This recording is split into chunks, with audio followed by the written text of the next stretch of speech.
we actually had a 40-year period where the West was primarily arming Pakistan.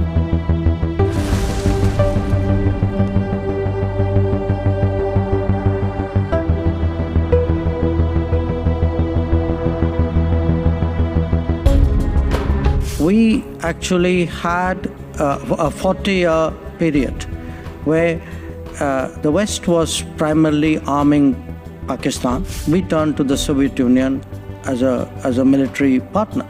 We've never really had anything other than a positive experience with the Soviet Union and then with Russia. I think something that's very much on the minds of America is India's relationship with Russia.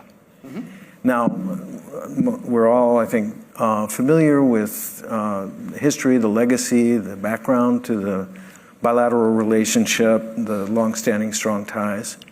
You yourself described the tremendous growth and the flourishing in India's partnership with the United States, as well as with others in the West. And there's just no question that there are tensions between those two trends. So can you give us just a sense of how India squares that circle, reconciles those pressures?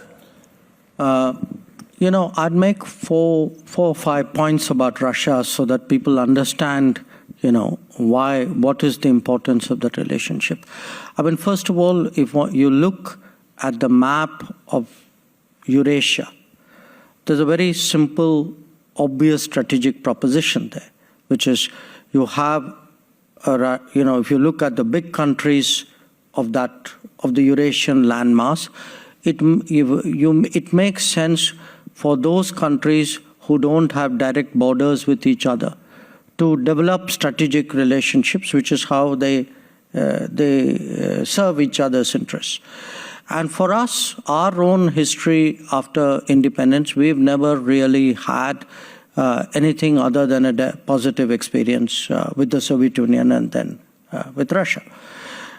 Secondly, during the period of the Cold War, when the US and Western countries generally tended to prefer, at least in our region, dictatorships like Pakistan, we actually had a 40-year period where the West was primarily arming Pakistan, and we turned to the Soviet Union as a military partner.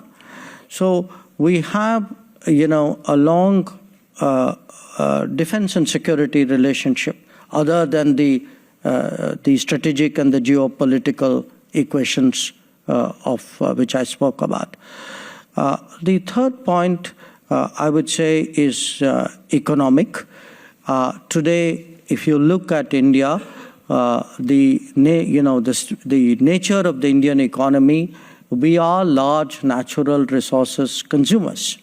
And for us, the natural resource exporters of the world hold a very special significance, And so it could be a Russia, it could be an Australia, it could be an Indonesia, it could be the countries of the Gulf for energy requirements. As Russia today turns more towards Asia because of its current tensions with the West, for us, there are certain economic complementarities here which come to fore. So there is today, I would say, a kind of a geopolitical case for the relationship, a military security case, economic one as well. Now, how do you reconcile this with a growing relationship with the US? I would even say growing relationship with Europe, because that relationship has also grown. As I said, look, it's a multipolar world. Different poles deal with each other. We're no longer in a world where the relationships are exclusive. Every country wants to get the best out of the international order in the most effective way it can. So it requires, a certain amount of care and, I would say, perhaps dexterity to manage it. But it has to be done because, it's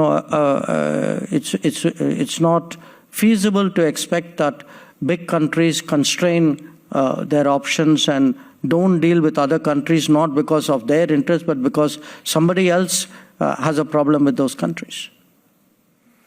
All right, that's a very provocative answer.